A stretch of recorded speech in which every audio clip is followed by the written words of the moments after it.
Hey everyone, welcome back to the Camino Cafe. I am thrilled to have Sandy Brown back here with me. And this time, for real, he is in Santiago. And the last time that we spoke to him, which I think, gosh, was it maybe 2 or 3 weeks ago?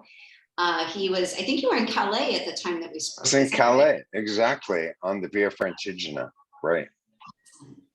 Excellent. Well, thank you for taking time out of the festivities in Santiago on this very, very special St. James weekend. And I really appreciate you coming back to talk. So Thanks, Leigh. You're welcome. Let's start with Santiago. What is it? Is this your first time being there on a St. James Day? I can't remember. No, actually, first of all, for those that don't know St. James Day is every year on July 25th. But when July 25th lands on a Sunday, then it's a very special holiday. So the last time this happened was July 25th of 2010. I knew about it. And so I walked part of the Camino San Andres with the goal of arriving on July 25th, 2010, and getting my Compostela certificate then. And I did. And I enjoyed the whole event so much that I said, I'm coming for the next one, even though I knew it was going to be 11 years. So 2 years ago, I made a hotel reservation for this weekend. And then COVID happened and I started to think, well, is this going to be possible?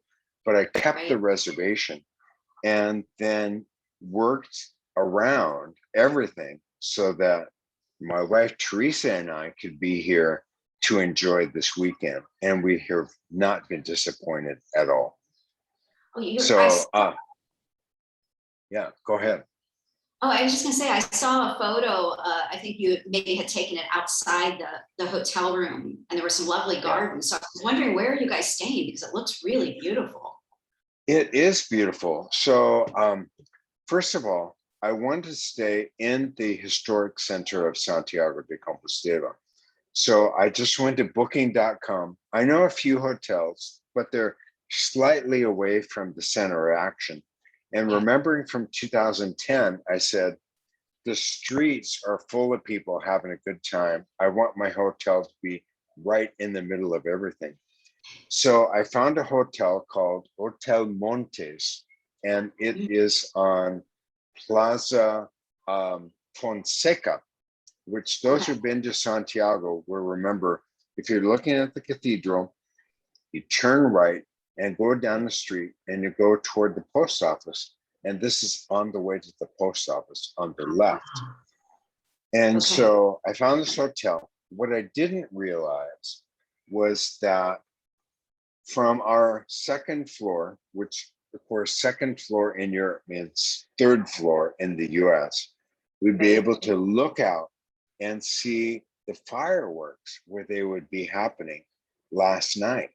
And so we just took the chairs from next to the bed in our room, opened up our French doors, sat on the terrace and looked out. And the fireworks were so spectacular. I don't think Teresa would mind me saying that. Tears came to her eyes because they were so beautiful. And the whole event of being here on this festival day was just kind of overwhelming and wonderful. So my 11-year-ago plan, my 2-year-old hotel reservations all came to fruition this weekend. And we've just been having a ball. I bet. Sandy, I think about, for those that have not yet watched our past video or have not yet had a chance to read your books, you're based in Seattle. You've been writing Camino guides for quite some time and other pilgrimages as well. But this COVID time has been a really tough time. And I just wonder if you could describe for us how differently maybe arriving there this weekend feels compared to who you were 10 years ago or 11 years ago being there. What was different for you? How did it feel differently? Yeah, well, the first thing is, I would say they're probably about 50 to 75% fewer people here than there were at the time, because there are limits on the actual events. There, the hotel or the lodging space like albergues and so on is smaller. People are staying closer to home. So in the day 11 years ago when I was here, you could barely get through the streets because they were so crowded with people. Wow. And the night before, this as an example, the night before the holy day, so the Saturday night of the weekend, the fireworks were in the main plaza, Plaza Oborduaro, in front of the cathedral facade. Wow. This year, instead, in order to avoid the crowd that gathered there, because there were probably 10,000 people 11 years ago for this day, instead of having the crowd, they had 5 different locations for fireworks shows in Santiago. So their fireworks were less dramatic than 11 years ago, but they were still very dramatic. So it's everything that it was, but backed off a couple of notches. So a person that hadn't been here in 2010 might not fully understand how amazing it was then, and how slightly a little less dramatic it is this time around. Okay. So I would say what we see here is, first of all, there are pilgrims, like always, who are walking through, and we can recognize them because they have their walking poles, they have their hiking shoes, they have their jackets and backpacks on. But then there are also locals and tourists who outnumber the pilgrims, who are also here for the special event. And there are moments when it's a little bit crazy because the King and Queen of Spain, the President of Spain, the President of Galicia were here today. And so there were also protests happening at the same time. Could you please go ahead and close it? There are protests happening at the same time. And so like there was a moment when Teresa and I were walking through a crowd and people were starting to shove and they were shouting their cheers for their political party, and the police were getting involved. And so there was a moment when it was just a little bit crazy today. And Teresa said, let's get out of here right now. Really? Yeah. And so did you go go ahead, I'm sorry. It didn't get to the point where anybody was unsafe, but for a moment in our presence, it did start to get almost to a boiling point. So, so that's the exception. But it's like if you imagine you're American and the president comes to an event, there are going to be people that are there to see the president. There are going to be people who want to protest the president, and there's going to be a big crowd there just for the event. And that's what it felt like. That's what happened today. Well, Sandy, did you feel that it was protest just from a political perspective, or did you feel it was also protests over COVID issues, or anything with mask wearing or potential lockdowns, things like that? It was political protests, and you could tell because people were wearing vests that said the name of their party. There were flags, with the name of the party. And people have to understand that Spain has its own tensions. In Spain, there's always a tension that exists between the autonomous regions. Some people don't realize Spain has 5 official languages.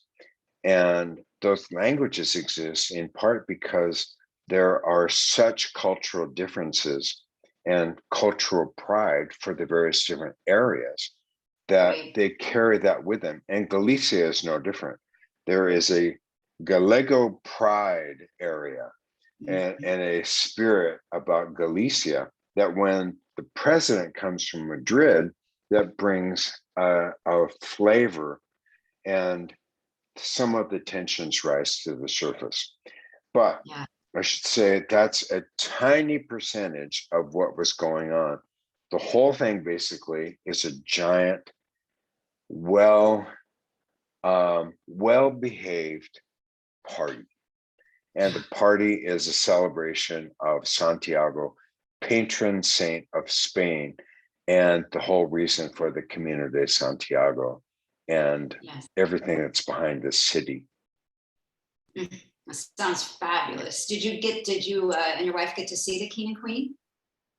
No, I know Yosmar did, and you interviewed Yosmar earlier, a friend of mine. We saw Yosmar yesterday.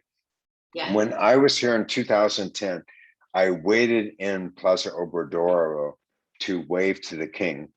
And it was the previous king, I think the father and mother of the current king, and mother, in-laws of the current queen.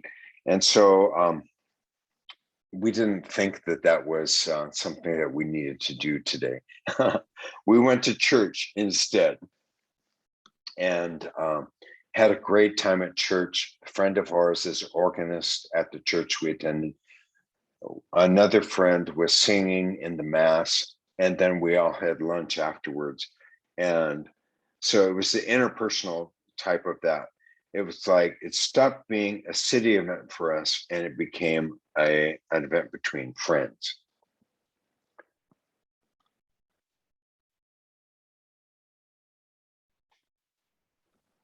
Sorry, Sandy, I lost you for a bit. Oh, I'm sorry. Yeah. Yeah, not your fault. I think we're just having some kind of Wi-Fi connection issue. But the last I heard you say is you were talking about seeing the King and Queen, I believe, when you were there 11 years ago. Yeah, yeah. And so I feel like I've already been there. I've already done that. And this year, I would leave it to others to go do that, because Teresa and I went to church instead. And we were in mass with some friends of ours who were in leadership of the worship service. And then we had lunch with them afterwards. So the big mass celebration for us today took a personal turn, where we got to see friends who live here in Santiago and who part of the Camino community that we enjoy so much. Oh, that sounds like a really great way to spend the day, right? Having more of that sacred kind of experience. Where did you go? Were you at the cathedral for the mass, or did you go to one of the other spots in town? We went to another church at San Agustino, or Saint Augustin in Spanish, and it's up by the market, the open air market that's here in Santiago. So the cathedral for the noon mass was closed to only dignitaries today. So Teresa and I are not at the level of dignitaries in Spain to get an invitation, but that wasn't going to stop us from going to church. Well, I don't know. I mean, you've written guidebooks. I think that should put you at dignitary. But, for the American pilgrim community, you are a dignitary, Sandy. No, You I don't know. Thank you. You're making me feel like I have a big head here. No, you don't at all. You're so humble, but you are a humble dignitary for we American pilgrims. Okay, Yeah, thanks, Leigh. That really sounds beautiful, like a beautiful way to spend the morning. So yeah, that sounds great.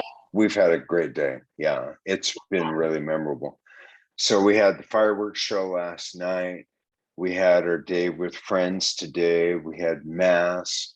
What else did we do, Teresa? It's just we walked around through the streets, and there's such a joyful feeling here.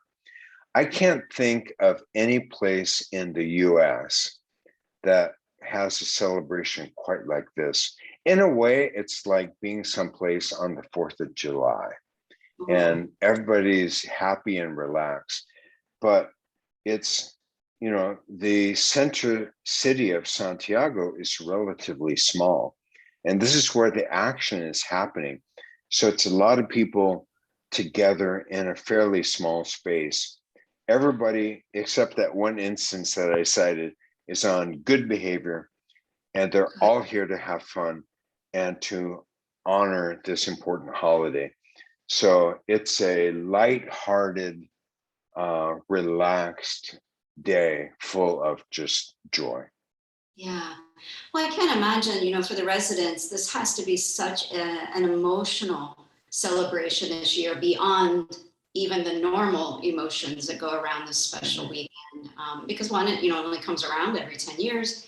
But I think after what we've all been through, it must be very emotional to see this many people back on the streets of Santiago and, to be able to be around people again and to be able to go to the restaurants and the cafes. I was talking to Yosmar earlier and she was saying that, it is difficult to get into places because of capacity rules right now. What's your impression? I know it's probably a little hard to tell because it is crowded because it is, the feast weekend, but what's your feeling about things that have remained open throughout COVID? Like, do you feel like Santiago still has a lot of cafes and markets still open, or are you feeling like, wow, some things have closed permanently and it's sad to see? I have not seen any closures in Santiago. There are some changes, but not closures. And like, in our hometown, Seattle, Washington, USA, the downtown has really suffered in COVID. So there are boarded up windows in many of the storefronts that had restaurants and small shops. Yesterday, in the entire city, the center city of Santiago, I only saw one boarded up shop the entire time. Everything else is open, selling, and active, and you wouldn't be able to tell that it was COVID times, except the fact that people, without even being asked, are wearing masks. And Teresa and I were talking today and saying, would you say it's 98 or 99% of people are wearing masks outside in Santiago? It's that much. So it's unusual to see somebody without a mask. And then the cafes, yesterday it was a little bit harder because it rained some, but today it's partly cloudy. It's 72 Fahrenheit degrees, and everybody's outside. The cafes are open with tables outside. And so you don't really get the feeling that anything's shut down at all. The only way you can tell is the numbers are a little bit smaller, and everybody, even outdoors, except if they're eating, is wearing a mask. Okay. And what about the reception that you're feeling as an American being there right now? I know when you and I spoke back when you were in Calais that you were feeling like people were just so happy to have pilgrims back and tourists back that you felt really well received. Are you still feeling that way now that you are in Spain? Oh, yeah. In spite of the fact that we're Americans, they're still welcoming us. No, I don't think anybody has even pointed out, they've not shared any opinion about our nationality. To me, something that's a little different is that the Americans and the Irish are really the only English speakers right now, because UK is still pretty much closed. Australia, New Zealand are closed. The other English-speaking countries are not really represented here unless there are people that already lived here, like, for instance, the people we're at lunch with today. So we're treated in a very normal kind of way. We're just, it's a little surprising not to see people like Brits and Aussies here. There are plenty of Germans. Our next door neighbors in the hotel here are German. We were terraces side by side watching the fireworks last night. And so virtually every other part of the EU and of the world is here, except those that I mentioned. Okay, that's good to hear. Yeah, I really hope that the folks in the UK and Australia get to travel again sometime soon. So if any of you are watching or listening to us, we're sending you good wishes for those restrictions to be lifted when the timing is right, of course. Yeah. And Leigh, there's one thing also that, everybody traveling to Europe this year is a little bit nervous about what am I going to be asked for. Yeah. And in my case, I was vaccinated in the US. In Teresa's case, after her first dose, she had a major physical reaction to it Oh, no. Okay. in terms of her heart arrhythmia. And so her doctor would not allow her to take the second dose. Oh, So wow. our worry was, how will Teresa be able to travel? Yeah. And my worry for myself was, without having the green certificate or the QR code that the EU countries have, how will I be able to travel? And what I Right. learned is, first of all, make sure you get your PCR COVID test before you come. And Okay. that's what Teresa did. And so everywhere in all the airports we went, she showed her negative PCR test. Secondly, nobody has asked us, except in the airports, for a vaccination status. Wow. But in the airports, when I showed them my American vaccination card, they were happy with it and they just moved us on. So I was worried that I would need the PCR code to be able to get into bars and places like that. And so far, that's not been the case. We anticipate later on our trip, when we're going to Italy, that we will need to show our vaccination status in order to get into restaurants and bars. It's not the case in Spain so far. But anyway, with the PCR test and also entry into Spain, there's a contact form that lists your hotels and where you're going to be while you're here, that Spain requires when you come into the airport. And so you have to show that before you get on the plane. And then there's a checkoff when you get to your destination from another country. So you have to show that piece or that QR card, but that's available just by you could Google COVID entry Spain, and you'll come up with the form in English, and it will send you the this attestation form that you need in order to get into the airport. So if you pay attention and follow the rules, it's very easy and natural to be able to travel.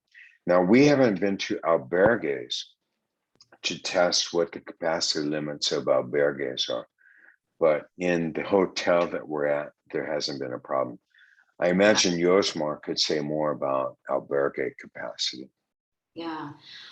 So if you were to be asked at the Spanish bars, I think Yosmar was saying, about that there could be requests, I think as of last night at midnight, there could be requests to see some type of COVID vaccination verification to enter bars and different things. Would you think that you would just be showing that card? Is that enough? I would show, yeah, I would just show my white card. And with Teresa, what she would need to do, she'll show the white card, which shows she has one dose of the Pfizer vaccine. But she also has a statement from the laboratory in the US that she has the COVID antibodies, which is another level that shows that she is essentially vaccinated. And so we're trusting that if we're asked for that, then that'll be adequate. So far, no problems. And was that something that she just requested from her doctor? Or did that Yeah. require? Yeah, okay, great. Actually, she requested it from her doctor because she works in a plant nursery in Seattle, and all of the employees were required to have or to be fully vaccinated. Yeah. So, Take her mask off. if you wanted to take your mask off, you had to have full vaccination. So she presented this for her employer. And now that we read the requirements, we see that that antibody test is good for 6 months here in Spain. And if you can show that, essentially it means you've either had a dose of the vaccine or you've had COVID and have recovered. And those are both equally acceptable. Okay. So at this point, when you guys leave Santiago, like what's your next plan? Are you planning on walking in stages in Spain, or are you heading directly to Italy? Well, I would love to walk a little of the Camino here, but our plan is to slowly make our way to Italy. So on Tuesday, we fly to Barcelona. Teresa hasn't been to Barcelona, and it's a city that I'm confident she'll love very much. And so we're spending 3 nights in Barcelona, and then we fly to Italy, and we'll be in Italy for 2 weeks. Teresa then will fly home, and I'll go back up to continue my research on book 1 of the Via Francigena series. So Okay. I'll be in Europe for at least the next 2 months, working through the Francigena book. Okay. So, so many questions I want to ask you. What is it like for you guys after? I mean, I know that you did the mission trip in California, and you're getting ready to write the guidebooks for that. And so I know that you have been quite active during this, but what's it like now being able to go back to Europe and travel after the lockdown? Like, what kind of feelings are you finding emerging after so much time of being restricted? It's a blessing. I mean, we feel blessed and fortunate to be in Santiago now. I mean, obviously, it comes at some cost. And we weren't intimidated by the steps we had made to take to be able to get here. Now that we're here, it feels very natural. I mean, just like being in the US, everybody is still, well, in the US, the mask thing is passe. Here it's still active. So in a way, it's like a throwback to a couple of months ago, the way it was in the US. But we respect that. And we respect that Spaniards are compliant with what is best medical advice. And that gives us a sense of safety here as well. Nobody is, proudly saying that they're above the rules or that they don't trust the science. They're just doing what they believe and have been told is the best thing for them. So it feels very natural. It feels like we're where we should be. It's gratifying to have made all these plans and then be able to carry through with them. It would have been more complicated, I'm sure, if we had been walking in Spain this year because of the albergue situation.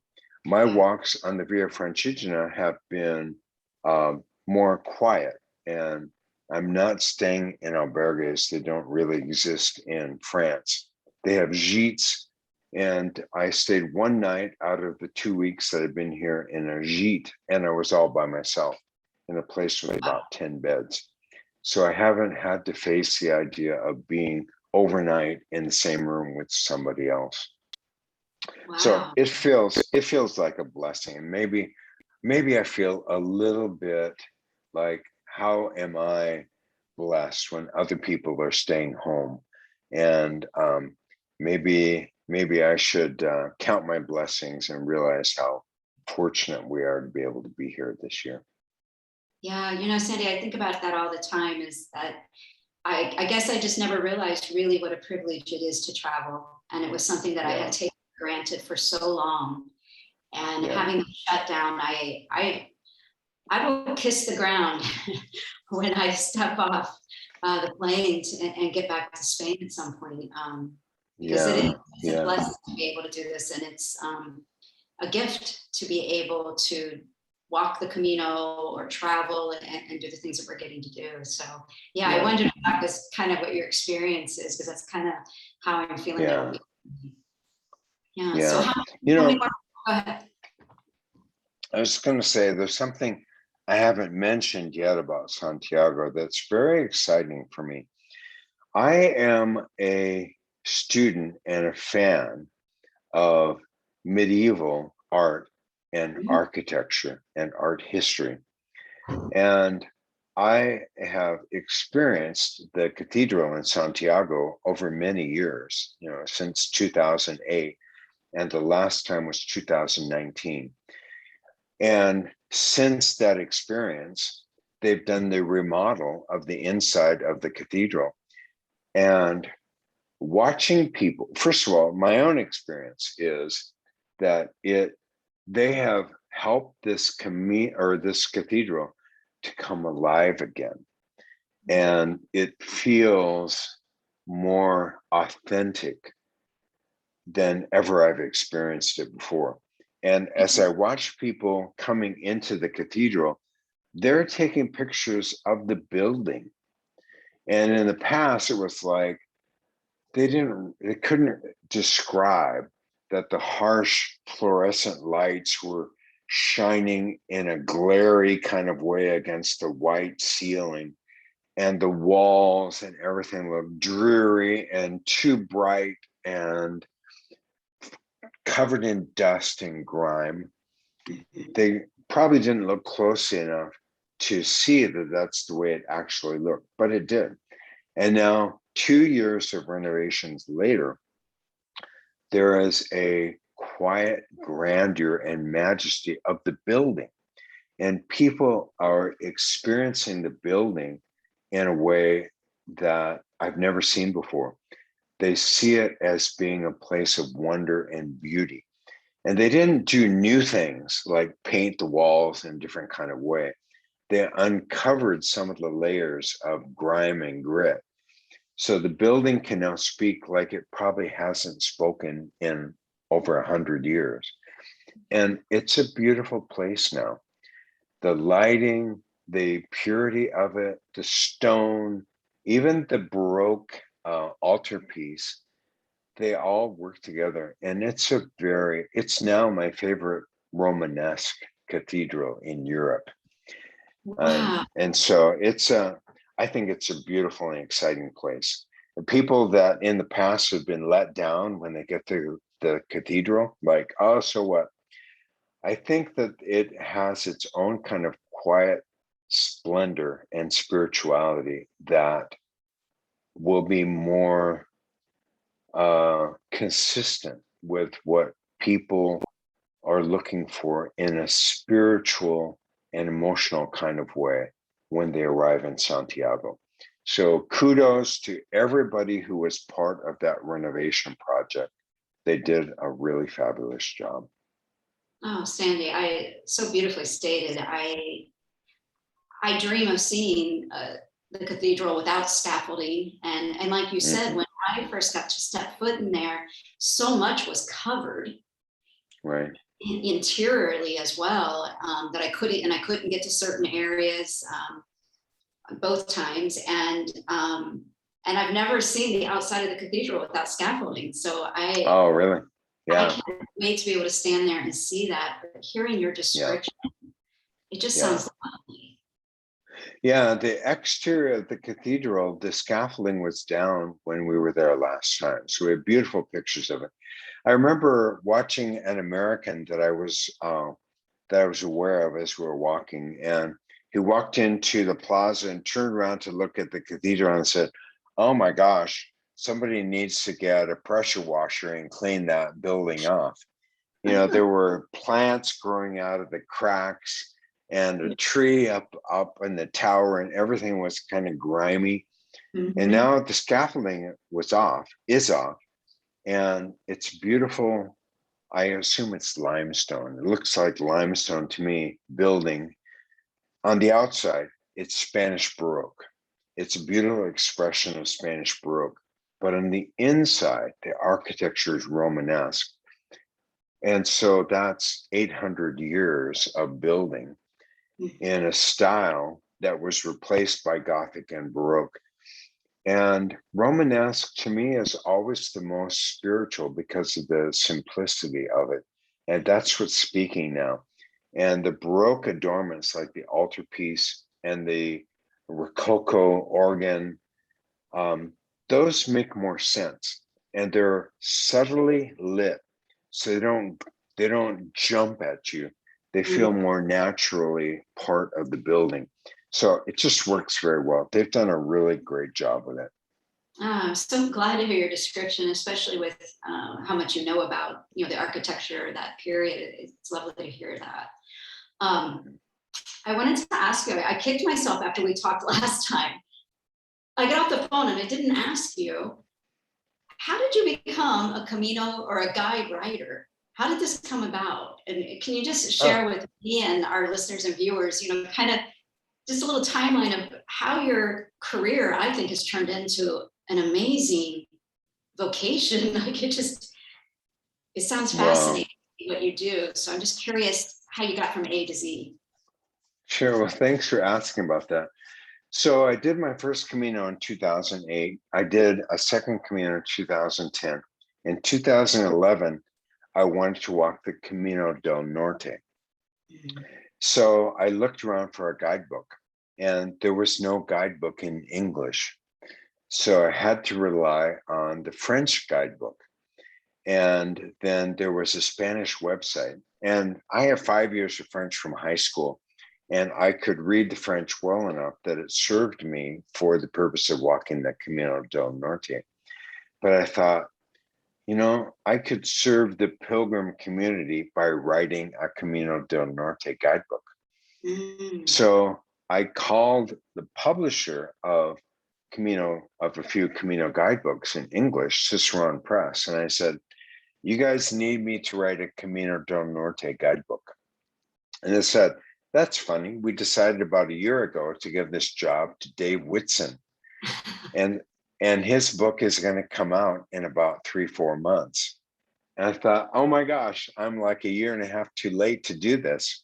I said, okay, I'll review it, send me a copy, and on my blog, I'll examine the book and I'll review it for readers. So I did, but that put me in touch with the staff at Cicerone Press. Mhm. And I retired. I've retired 3 times from my work as being a Methodist pastor. After my second retirement, I said, okay, I think my retirement project will be to write a guidebook. But I had just finished walking the Way of St. Francis in Italy, and it didn't have an English guidebook either. It had German and an Italian one. So I wrote to the people at Cicerone Press and I said, okay, here's another pilgrimage route. What would you think about a guidebook on the Way of St. Francis? And they said, okay. So then I wrote that guidebook, and a couple of years later, they liked my work enough that they said, we need a new Camino Frances guidebook. Will you write it for us? And I said, yes, on the condition that I get to write the new version of the Via Francigena guidebook. And so they agreed to it. And essentially, by saying yes to the Frances, I was saying yes to 4 guidebooks at that point, 1 on the Frances, 3 on the Francigena. So after writing these guidebooks, I've come to feel that it's a niche for me, that I can take the skills that I have and I can turn them into something that's of use to the pilgrim community. Yeah. It's not always fun because there are other guidebooks out there too. And I have to remember they're not competitors, they're colleagues. And we're all of us trying to serve the Camino pilgrim community. And but it delights me when I see on Facebook somebody hold up a picture of their guidebook that has my name on it and it's all tattered and worn, and Uh, they say, I had a great Camino, or I managed to make it without getting lost, or I'm ready for the next one. And that's a real honor. So independent of the the too small royalty checks that come in, independent of all that, knowing that I've helped somebody make a Camino, to me, is what makes it all worthwhile. The Via Francigena books coming up, I think they're going to be, in fact, I was just told today by a prospective Francigena pilgrim that's been studying them, we're anxious for and awaiting your books. We're looking forward to them. We're so glad you're doing this. So, I mean, a book is not just a commitment of writing it, it's a lifetime commitment, because I have a responsibility to my current and future pilgrims to keep that book up to date. right, right. So I have to do that for the Frances, the Way of St. Francis, the Francigena, and then, as you mentioned, the California Missions Trail. So when these last two books are done, I'm done with new books, and I'll just be updating my existing guidebooks. Oh, yeah, that makes sense. Well, one, congratulations to you, because I think what an accomplishment to be able to have this dream and you followed it, and Yeah, and now you're helping other pilgrims. And I think that's one of the greatest things I see about the Camino when I'm interviewing pilgrims, is that I really feel strongly that we come back with a sense that we want to give back. And I think right. the way you have found to give back is phenomenal and so helpful. And it's just a real accomplishment that I think you have every right to feel proud of and feel good about, and helping our fellow pilgrims. So congratulations to you on Thanks, that. Leigh. Thank you, Leigh. You know, in medicine, there's a saying that doctors often learn in medical school, and that is learn one, do one, teach one. So there's a medical procedure, you first learn it, then you do it, and then you teach somebody else to do it. And I hope that people who do Caminos will learn how to do it and then do it. And then their next role should be to help somebody else do it. So to me, that's part of the responsibility of being a pilgrim. Don't just take it home and put your scallop shell and your compostela and your credential on the shelf. Instead, help somebody else to make their journey. Oh, wow. What inspiration, and I think great guidance for all of us. I'm always thinking about, like, what's the next thing I should do to help the Camino? Like, I want to figure that out. And I think there's so many opportunities for so many of us to use whatever gifts that we have. That I think it's endless. Some people will say, "Oh, there's too many Camino books," and I'm like, "No, there's not," because everybody's got their own unique story. Everybody's got Yeah. their own way of telling this, and that's going to inspire someone that needs to hear it being told in that way. Yeah. I'm curious, what is it about your background, though? Because I don't think I could ever sit down and write a guidebook. I can barely follow the guidebooks correctly, Like, what skill set did you have? That, I mean, were you a writer before, or like, what made you Well, think it was something you could do and do it so well? thank you. You're kind to say that I do it well. I'll tell you, there are a few things that I feel that helped me to write a guidebook. First is I majored in college in medieval history. Okay. So the art, the history of these Western European countries, they're second nature to me. I understand the basic outlines. I get the difference between Romanesque and Gothic architecture. I can look at a building in Spain or France or Italy and tell you approximately when it was built. I can name the kind of architecture. I can describe the art inside. So that helps. And that's because I happen to enjoy medieval history in college and had some great professors. At University of Washington, one of my professors was a MacArthur Genius Grant recipient. And she lit a fire inside of me about medieval history.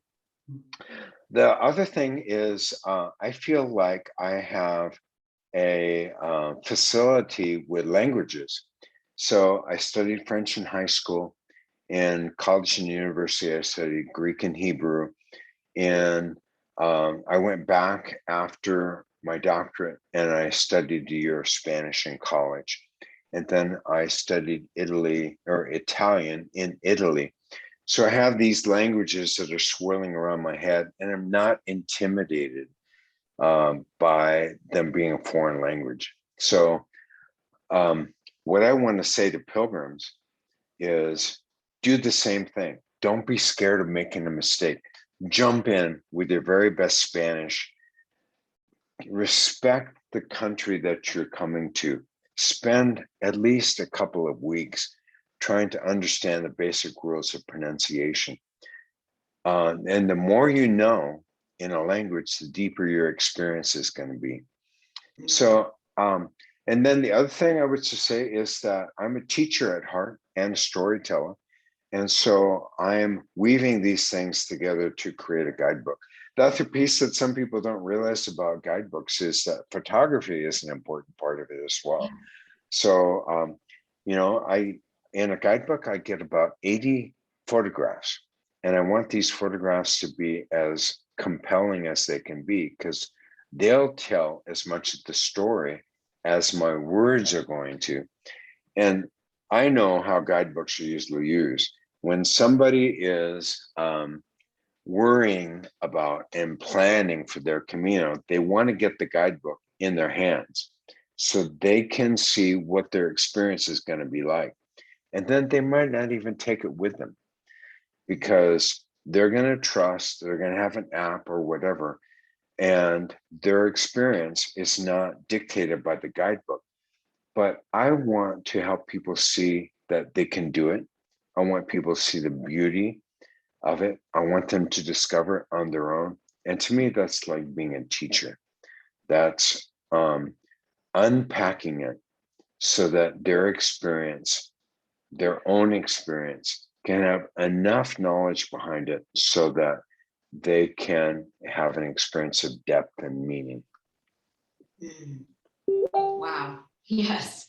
Well, that certainly explains how you have become a guide writer. Like, that's just your philosophy behind it makes so much sense. And yeah, wow. I was impressed when you said earlier you'd had 5 years of French, or you were able to use that. And I'm thinking, I'm so embarrassed. I've had years also of Spanish, but I have just forgotten it. And I really need to learn it.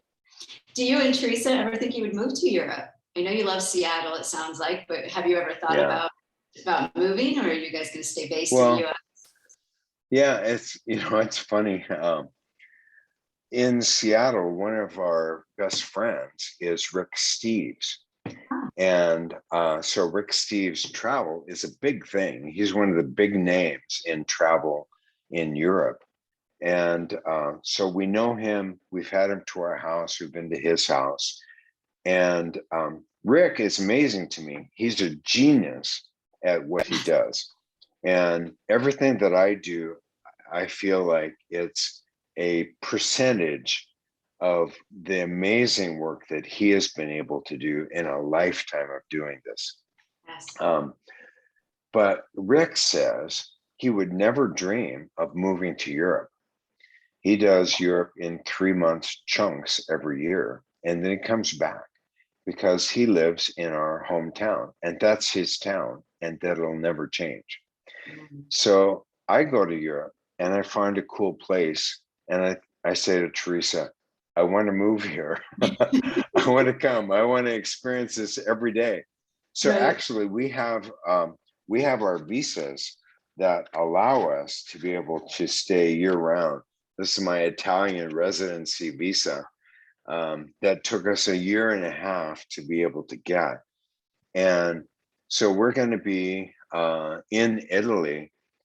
At least I'll be there much of the year, this coming year, doing my writing.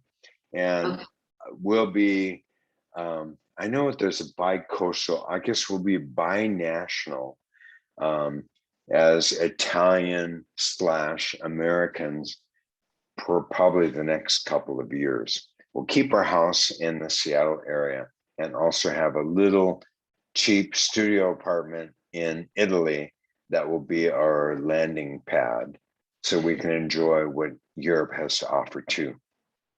Oh, wow. Okay. So many things to say to this. So I was going to say to you, when you and Teresa are back in Seattle, I want to take you guys for a drink or dinner. I want to meet you actually in person. That'd be great. But I don't know if our timing is going to work out in Seattle, because I also am applying for my long-term visa to move to Spain. And so I'm hoping to be in Spain. Really? Yes. So I'm hoping to move to Santiago actually in October. Seriously?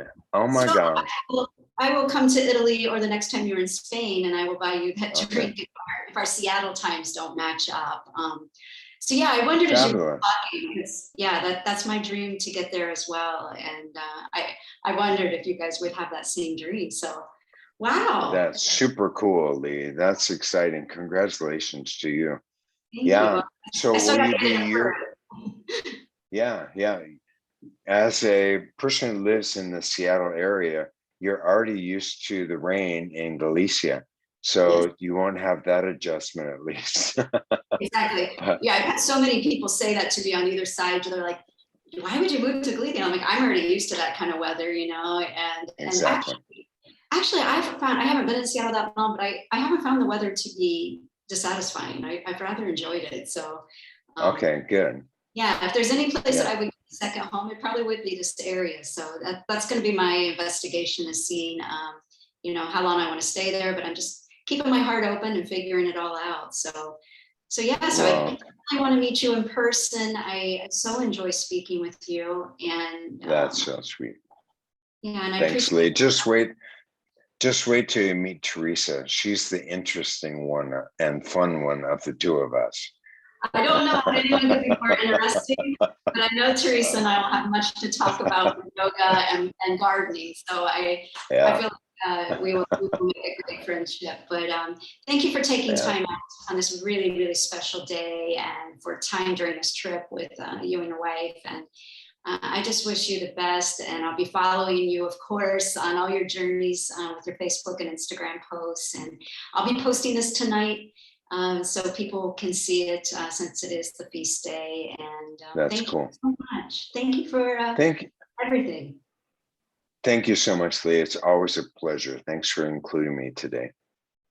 Thank you. And we'll see you soon. Thanks everyone for watching and listening. And we hope that you've been inspired to, if your dream is to walk a Camino or one of the other pilgrimages, or to, I don't know, maybe move. I hope that you're inspired by some of the things we talked about today. So everyone stay safe. Bon Camino.